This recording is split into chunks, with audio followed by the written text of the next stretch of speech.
আলিপুর আবহাওয়া দফতর জানিয়েছে শনিবার থেকে দক্ষিণবঙ্গে তাপপ্রবাহের তীব্রতা অনেকটা কমে আসবে।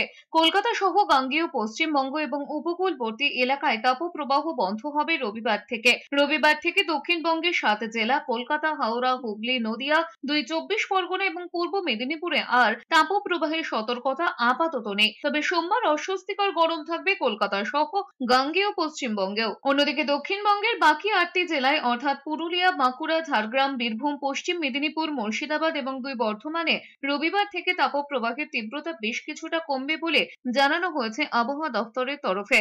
ক্রমে এই জেলাগুলিতেও তাপপ্রবাহ বন্ধ হবে বলে অনুমান আবহাওয়াবিদদের।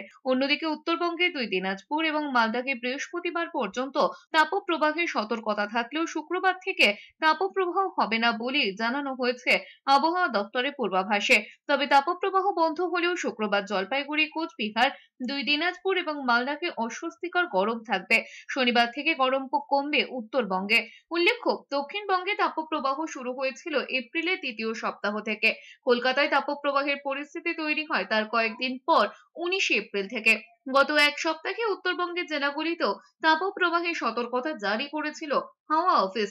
বলা হচ্ছে, পশ্চিমবঙ্গে এই টানা তাপপ্রবাহের এই পরিস্থিতি গত 1.5 দশকে তৈরি হয়নি। এই মরশুমে 9 দিন তাপপ্রবাহ হয়েছে গোটা দক্ষিণবঙ্গে। এর আগে 9 দিন তাপপ্রবাহ হয়েছিল 2009 সালে।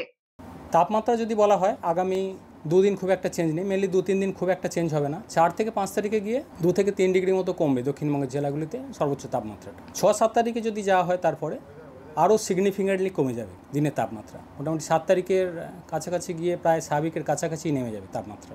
বৃষ্টিপাতের সতর্কতা বলতে মেনলি 6 থেকে 7 তারিখের মধ্যে দক্ষিণবঙ্গের প্রায় সব জেলাতেই বৃষ্টিপাতের সম্ভাবনা রয়েছে।